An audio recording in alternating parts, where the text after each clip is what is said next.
여러분 안녕하십니까? 광주 MBC 뉴스투데이 시작합니다. 먼저 오늘의 주요 뉴스입니다. 범죄 수사에서 쌓인 빅데이터 분석 경험이 역학조사에 활용돼 좋은 효과를 거두고 있습니다. 그 사례를 취재했습니다. 외국인을 중심으로 코로나19가 확산하는 가운데 행정명령에 따라 자진검사를 받은 외국인이 광주에서만 2만 명을 넘어섰습니다. 올해로 16번째를 맞는 광주 에이스페어에 미래 핵심 산업 기술로 꼽히는 메타버스가 선보이고 있습니다. 관람객들이 직접 체험하는 자리도 마련됐습니다. 추석이 코앞으로 다가왔지만 코로나19가 진정될 기미를 보이지 않으면서 벌초 대행이 큰 인기를 끌고 있습니다. 코로나19 방역의 기본은 역학조사입니다. 방대한 양의 정보를 분석해서 감염 고리를 찾고 또 위험한 지역을 알아내기란 간단치 않은 일인데요. 범죄 수사에서 쌓인 빅데이터 분석 경험이 역학조사에 유용하게 활용되고 있습니다. 이다현 기자가 취재했습니다. 수많은 점과 선으로 이루어진 연결망, 코로나19 확진자들의 감염 고리를 나타내는 관계도입니다. 원래는 경찰들이 보이스피싱이나 분양사기 범죄를 수사할 때 쓰는 사회 연결망 분석 방식인데 이게 역학조사에도 적용된 겁니다. 통화와 계좌 내역을 토대로 한 이런 수사 방식으로 피의자가 누구고 조직이 어떻게 움직였는지 등을 파악할 수 있었는데 이젠 역학조사에 활용되며 숨은 감염자와 감염지 간 연결고리를 찾는 데 활용됩니다.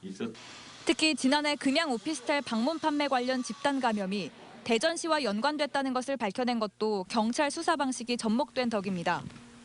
물론 목표는 틀리겠지만 그 목표에 도달하게끔 하는 결은 거의 유사합니다. 역학조사에 경찰을 투입한 건 코로나19 확진자의 증가로 발빠른 방역 대응에 한계가 나타났기 때문입니다.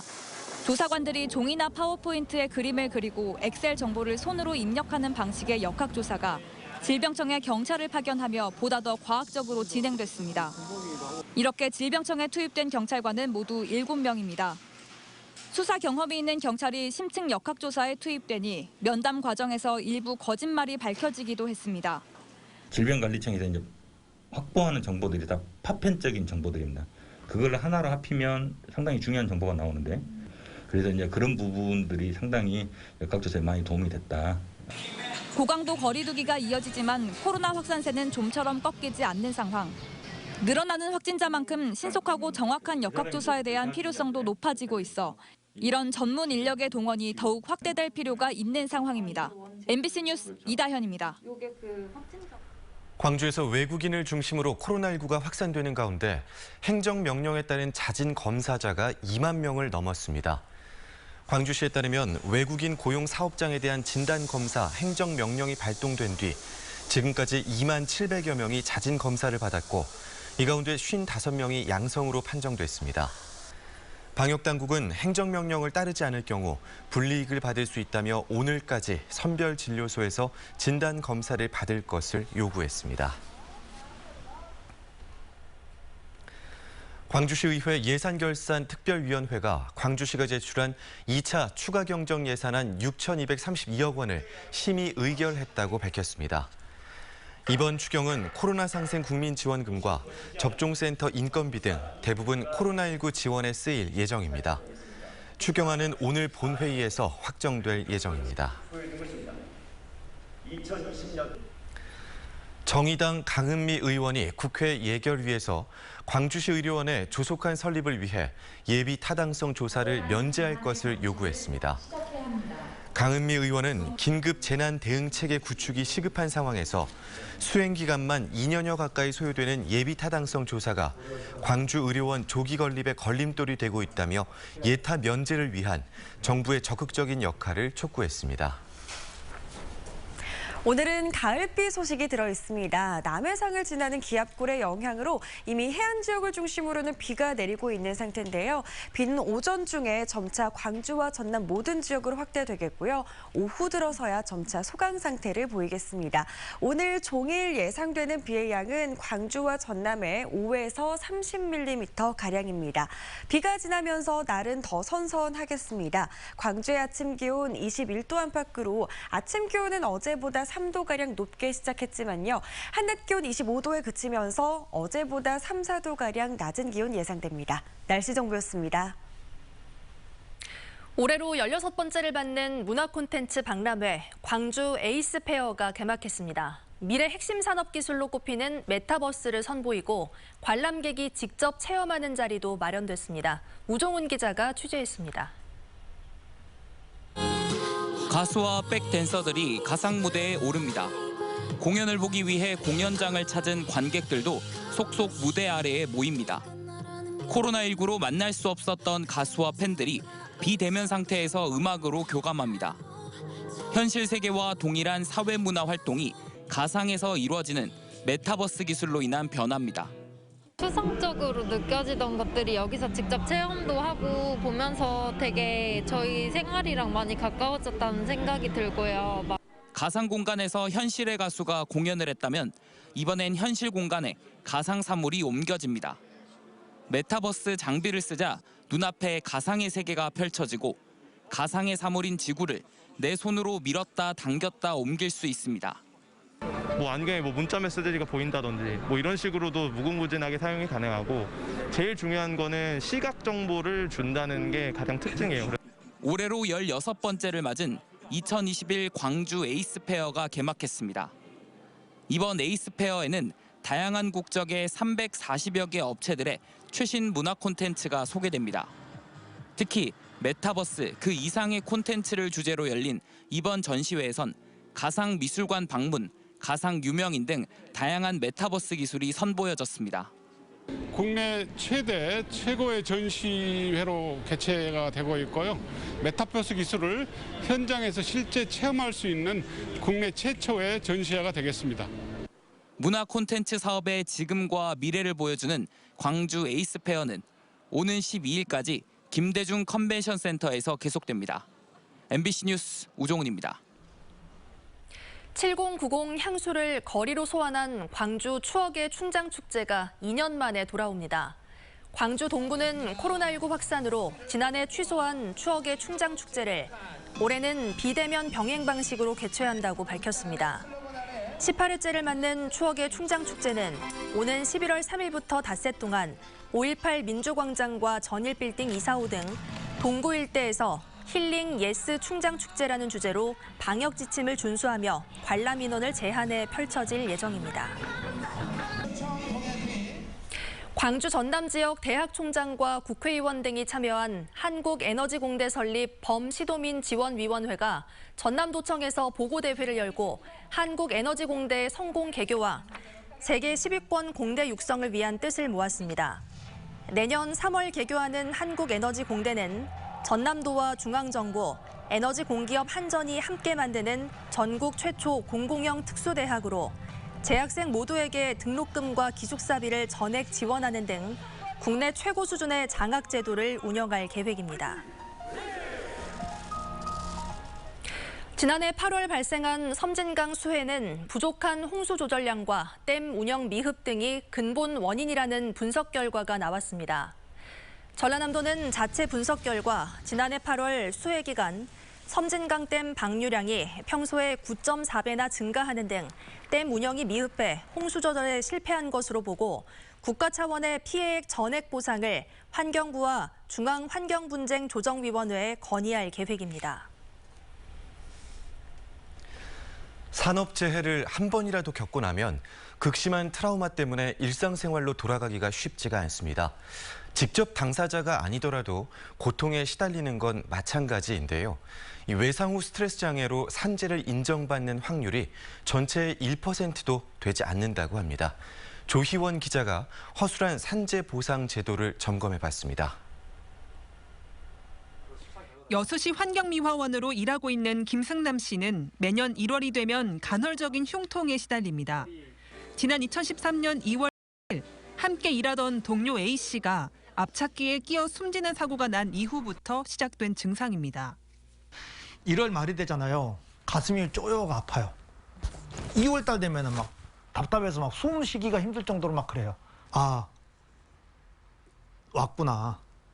돌아가신 그날에 왔구나. 기일이 왔구나.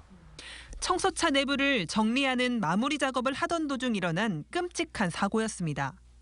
벌써 8년이나 지났지만 영안실에 누워있던 A씨의 모습은 잊을 수가 없습니다.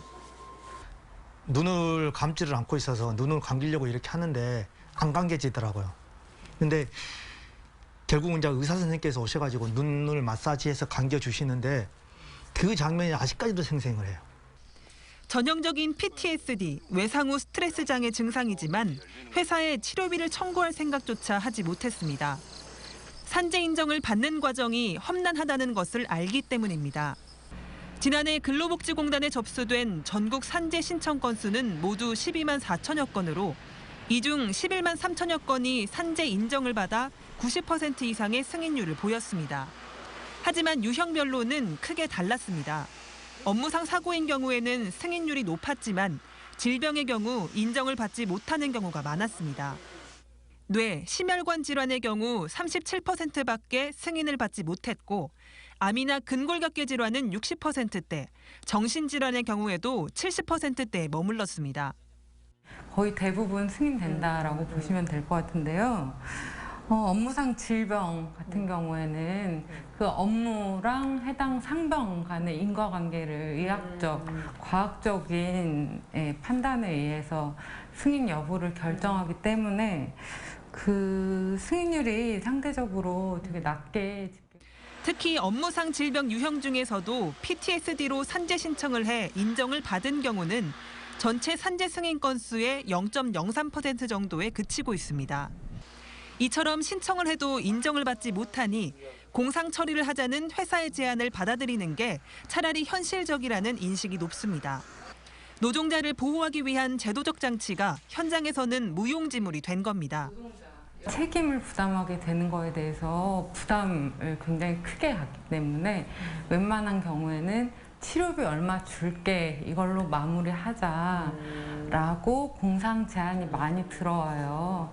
많은 사람들이 그냥 그 정도 수준으로 받고 포기하자. 열심히 일했을 뿐인데 산업재해에 내몰린 노동자들. 법의 보호막이 너무 얕은 탓에 트라우마와 함께 살아가는 길로 또다시 내몰리고 있습니다. MBC 뉴스 조희원입니다.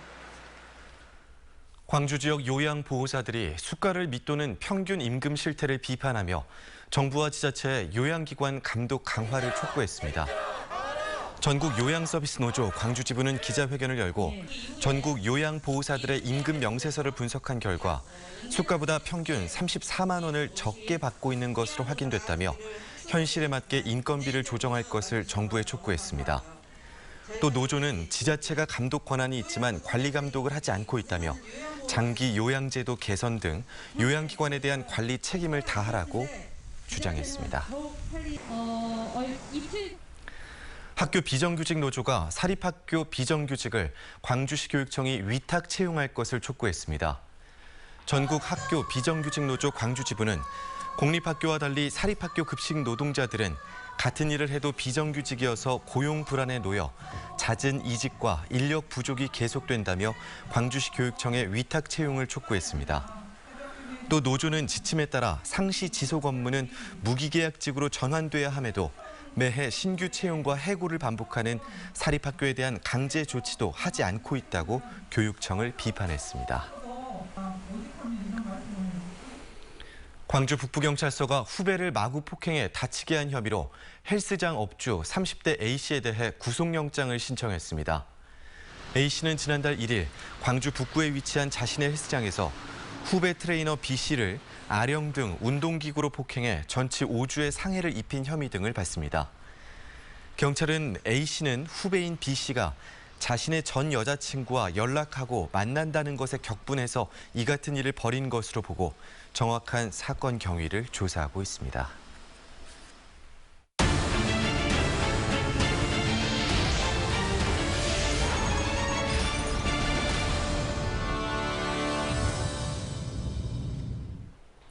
추석 연휴가 일주일여 앞으로 다가왔는데요. 코로나19 확산으로 벌초 대행 문의가 이어지고 있습니다. 김윤 기자가 취재했습니다. 해남군의 한 야산에서 봉분 벌초 작업이 한창입니다. 산림조합 회원들로 구성된 영림단이 일사불란하게 봉군마다 웃자람포를 베고 있습니다. 6명으로 구성된 영림단 한 개 반이 추석을 앞두고 하루 평균 50기의 봉군 벌초 작업에 나서고 있습니다. 하루에 40개 정도, 평균 잡아 한 40개 정도 하고요. 그 이제 힘든 건 이제 벌이 좀 무섭고, 그리고 더위, 또 비 오면 비 오는 대로 또 힘들고요. 해남군의 경우 벌초 대행 접수가 코로나19가 확산되면서 지난 2019년 700여 건보다 2배 가까이 증가한 1280여 건에 이르고 있습니다. 특히 해남군 산림조합은 가족이 없는 출향인들에게 벌초 대행 가격을 50%가량 할인해주면서 접수 건수가 크게 증가했습니다. 이분들이 숙련된 기술자들입니다.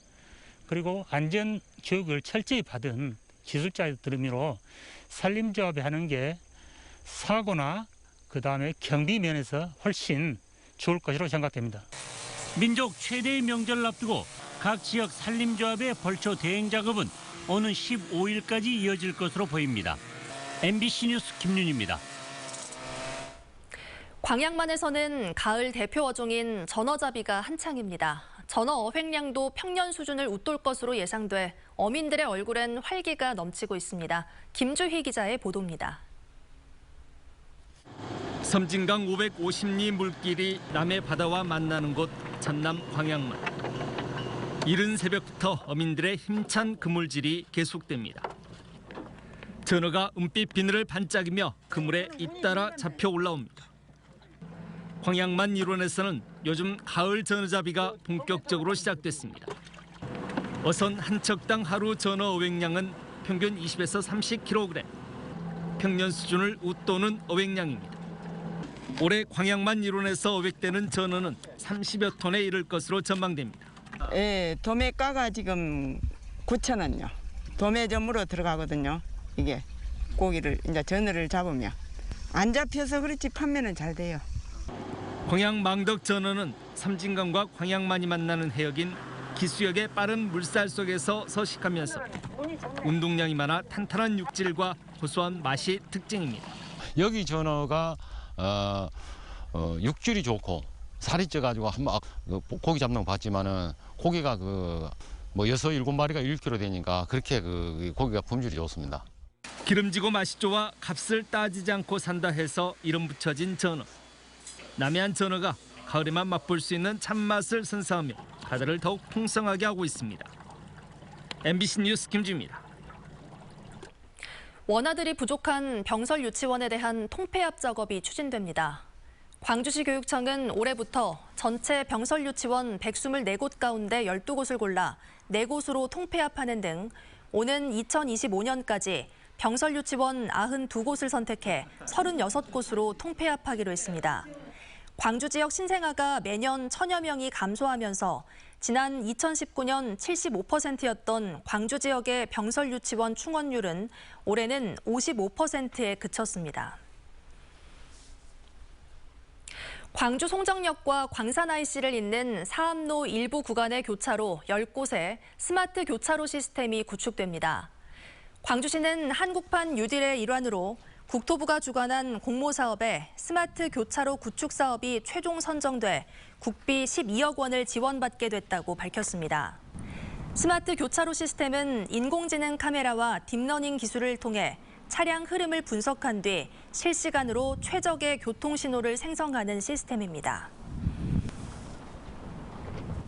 광주 도시철도공사가 코로나19 장기화로 경제적 고통을 받는 소상공인을 위해 지하철역 구내 임대시설 등에 대한 임대료 감면을 연말까지 연장하기로 했습니다. 도시철도공사는 지난해부터 올해 상반기까지 1억 2천만 원 규모의 임대료를 감면해왔고 이번 연장을 통해 7월에서 12월 임대료의 50%인 5천여만 원을 추가 감면할 예정입니다. 굉음을 내며 거리를 질주하거나 번호판을 가리고 불법 운행한 오토바이 23대가 적발됐습니다. 광주 남구는 경찰과 합동으로 지난 7일 밤 백운광장 교차로 인근에서 오토바이 불법 행위 단속을 실시해 23건의 위반 사례를 적발했다고 밝혔습니다. 남구는 코로나19 영향으로 오토바이 운전자 역시 힘든 시기를 보내는 점을 고려해 행정 조치를 취하는 대신 원상복구 명령을 내렸습니다.